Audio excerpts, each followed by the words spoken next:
அளவற்ற அருளாளனும் நிகரற்ற அன்புடையனுமாகிய எல்லாம் வல்ல இறைவனை வேண்டி வணங்கி தமிழகம் மற்றும் உலகெங்கும் வாழும் என் இனிய இஸ்லாமிய சகோதர சகோதரிகளுக்கு எங்களுடைய அன்பான சலாத்தினை முன்வைத்துக் கொண்டு உங்கள் அனைவரையும் ஷரியத் சட்டங்கள் நிகழ்ச்சிக்கு வரவேற்கிறோம். அஸ்ஸலாமு அலைக்கும் வரஹ்மத்துல்லாஹி வபரகாத்துஹு.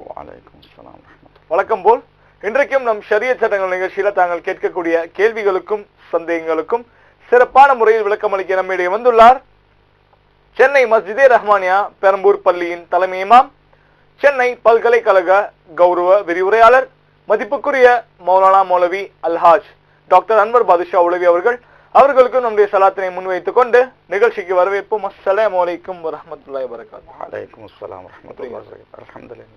நேற்றைய தினம் வரைக்கும் நம்ம பாத்தீங்கன்னா நம்ம சத்தியம் செய்வதை பற்றி பேசிட்டு இருந்தோம். நீங்களும் பல விஷயம் சொல்லியிருக்கீங்க. இன்றையிலிருந்து தலைப்பு என்ன அப்படின்னா பிரார்த்தனை பத்தி நம்ம பேசணும் இன்ஷா அல்லாஹ். இப்ப பிரார்த்தனை அப்படின்னு தமிழ்ல அரபியில் சொல்லுவோம் துவா இல்லையா? அப்படிப்பட்ட துவா என்றால் என்ன?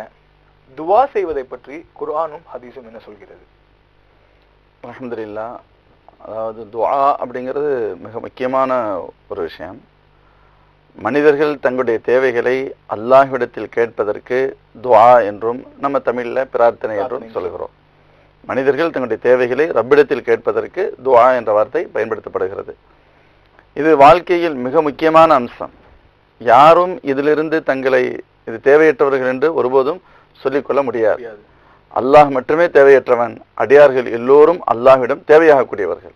அப்ப தேவையாகக்கூடிய மனிதர்கள் ரப்பிடத்தில் தங்களது தேவைகளை கேட்டு பெறுவதற்கு துஆ என்று சொல்லப்படுகிறது.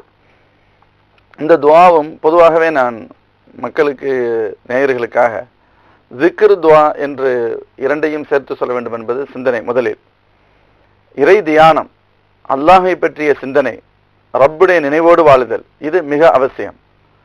அது மிக பரந்து விரிந்த ஒரு தலைப்பு. ஆதலால் அதற்கு முன்பாக துஆ சம்பந்தமாக மட்டும், இதுவே ஒரு நிறைய விஷயங்களை உள்ளடக்கியது என்பதனால் துஆ சம்பந்தமாக முதலில் நாம் பார்த்துவிட்டு அதற்கு அடுத்து அதை தொடர்ந்து திக்ரை பற்றியும் பேசலாம் என்பது எண்ணம். இப்ப தாங்கள் குர்ஆன் மற்றும் ஹதீஸில் துஆவை பற்றி என்ன சொல்லப்பட்டிருக்கிறதை கேட்டீர்கள். அல்லாஹ் ஜல்ல ஷானுஹு வ தஆலா குர்ஆன் ஷரீஃபில் ஒரு வசனத்தில் சொல்கிறான், வகால ரப்புக்கும் உதுஊனி அஸ்தஜிப் லக்கும். நீங்கள் என்னிடத்தில் துஆ செய்யுங்கள், உங்களது துஆவை நான் ஏற்றுக்கொள்கிறேன். நீங்கள் என்னிடத்தில் கேளுங்கள், உங்களுடைய கோரிக்கையை நான் ஏற்றுக்கொள்கிறேன், அதற்கு நான் பதிலளிக்கின்றேன் என்று அல்லாஹ் ஒரு வசனத்திலும். இன்னொரு வசனத்தில் وَإِذَا سَأَلَكَ عِبَادِي عَنِّي فَإِنِّي قَرِيبٌ أُجِيبُ دَعْوَةَ الدَّاعِ إِذَا دَعَانِي فَلْيَسْتَجِيبُوا لِي وَلْيُؤْمِنُوا بِي لَعَلَّهُمْ يَرْشُدُونَ என்றும் அல்லாஹ் குறிப்பிடுகின்றான். தொடர்ந்து பேசுவோம். முதல் நேயர் காத்துட்டு இருக்காங்க. ஹலோ, அஸ்ஸலாமு அலைக்கும். வலைக்கும் சலாம். டாக்டர் ஆரிஃப் பேசுறேன், நாமக்கல் இருந்து. சொல்லுங்க சார். ஒன்றும் இல்லை. ஹஜ்ரத் துஆ. அஸ்ஸலாமு அலைக்கும் ஹஜ்ரத். வலைக்கும் ஸலாம் வரஹ்மத்துல்லாஹி வபரகாத்துஹு. ஹஜ்ரத், இந்த துஆல என்ன மாதிரி துஆ கடவுள் ஏற்றுக்கொள்ளுகிறார்? துஆ செய்யற முறை என்ன மாதிரி முறையில துஆ செஞ்சா கடவுளுக்கு விருப்பமானது? இப்போ அடாவுடைய பேர்கள்ல இஸ்மே ஆசம் அப்படின்ற ஒரு பேர் கூட இருக்கு. அந்த மாதிரி பேரை பயன்படுத்தி துஆ செஞ்சா ஏற்றுக்கொள்ளப்படும் அப்படின்றாங்க. அந்த மாதிரி எந்த பேர் இருக்கு?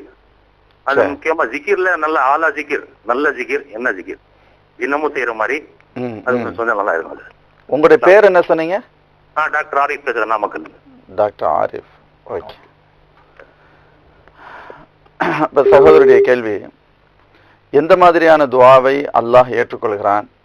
எந்த வார்த்தைகளுக்கு பின்பு, எந்த நல்ல வார்த்தைகளை கேட்டதற்கு பின்பு அல்லாஹ்விடத்தில் கேட்டால் அந்த துஆ ஏற்றுக்கொள்ளப்படுகிறது என கேட்டார்கள்.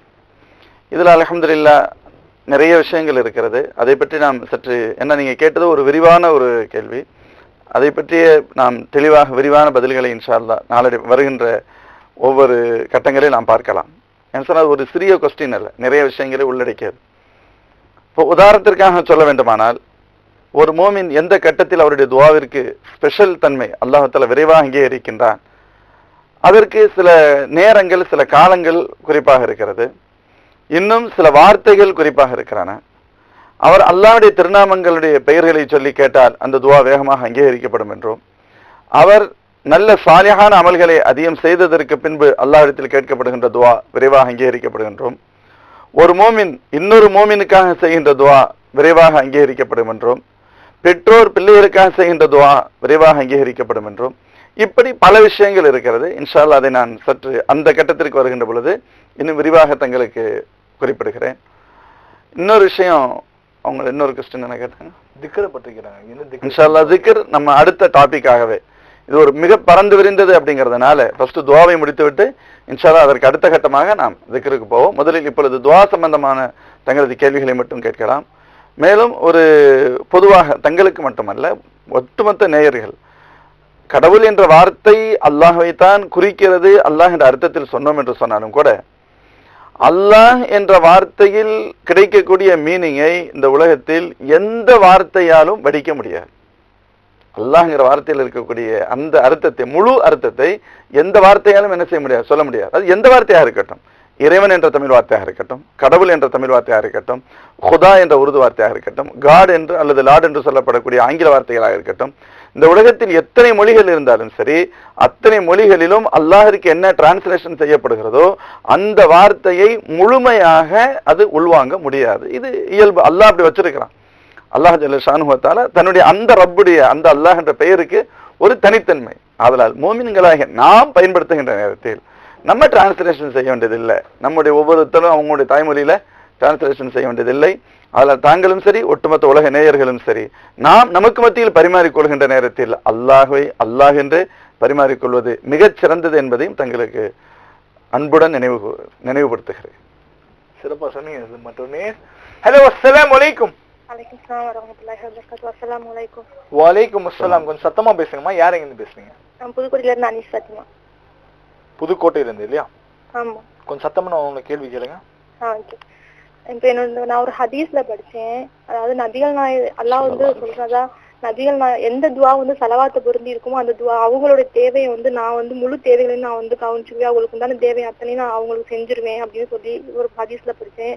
இப்ப நம்ம துவா கேட்கும் போது அல்லாஹ் புகழ்ந்து அதாவது அல்ஹம்து சூரா ஓதிட்டு அதுக்கப்புறம் நபிகள் நாயனுக்கு சொல்லி தந்த சில துவாக்களை ஓதுறேன். இப்ப நான் சலவாத் சொன்னா போதுமா, இல்ல நம்மளோட தேவைகளை வந்து தனித்தனியா எடுத்து சொல்லணுமா அப்படிங்கறத கொஞ்சம் சொல்லணும். சரி, அதாவது இப்ப சகோதரருடைய கேள்வி, சில விஷயங்களை செஞ்சுட்டா அல்லாஹ் நம்முடைய தேவைகளை பூர்த்தி செய்வதாக சொல்கிறான் என்று சிலதான் சொல்வதாக குறிப்பிட்டார்கள். ஒரு குறிப்பிட்ட ஒரு ஹதீஸை சொன்னார்கள்.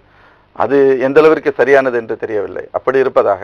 ஆனால் அல்லாஹுடைய திருப்பெயர், அல்லாஹை புகழ்ந்து அன்னலம் பெருமானார் ஸல்லல்லாஹு அலைஹி வஸல்லம் அன்னவர்கள் மீது ஸலவாத்து சொல்லப்படாத துஆ அங்கீகரிக்கப்படுவதில்லை என்பது ஹதீஸ். ஒரு துஆ அப்படின்னு சொன்னா, இப்ப நாம் பேசுகின்ற நேரத்தில் அதை பற்றியும் கண்டிப்பாக உங்களுக்கு விரிவாக சொல்வேன். ஒரு துஆவில் என்னென்ன மஸ்ட், ஒரு துஆ அப்படின்னு சொன்னா என்னென்ன அவசியமாக கண்டிப்பாக இருக்க வேண்டிய விஷயங்கள் என்ன அப்படிங்கறத சொல்கின்ற பொழுது அதை பற்றி விரிவாக சொல்கிறேன். இருந்தாலும் தாங்கள் கேட்டதா, இப்ப துஆ அப்படிங்கிறதுல அல்லாஹ் பற்றி புகழ வேண்டும். முதல்ல அல்ஹம்துலில்லாஹி ரப்பில் ஆலமீன், அதற்கடுத்து நபி ஸல்லல்லாஹு அலைஹி வஸல்லம் மீது ஸலவாத் சொல்வது, அல்லாஹ்வை புகழ்ந்து பெருமானார் மீது ஸலவாத்து சொல்லி ஆரம்பிக்க வேண்டும். முடிக்கின்ற பொழுது பெருமானார் மீது ஸலவாத்து கூறி அல்லாஹ்வை புகழ்ந்து முடிக்க வேண்டும். இது துஆவுடைய அவசியங்கள், ஷரத்துகளில் ஒன்று. அப்படி செய்யப்படாத துஆ அது அங்கீகரிக்கப்படுவது இல்லை என்பது ஹதீஸ் ஆகும். இது ஹதீஸ். சரி, இன்னொரு விஷயம் தாங்கள் கேட்டது, நம்ம அல்ஹம்து சூரா அல்ஹம்துலில்லாஹி ரப்பில் ஆலமீன் சொன்னாலும் குறைந்தபட்சம் போதுமானது. நீங்க அல்ஹம்துலில்லாஹி ரப்பில் ஆலமீன் சூறாவையே படித்தாலும் அது அல்லாஹ்வை புகழ்வதாகத்தான் அர்த்தம். தாராளமாக புகழலாம். அதற்கடுத்து நீங்கள் ஸலவாத் ஓதிக்கொள்கிறீர்கள். அதிலே எந்த ஸலவாத் ஓதிக்கொள்ளலாம்?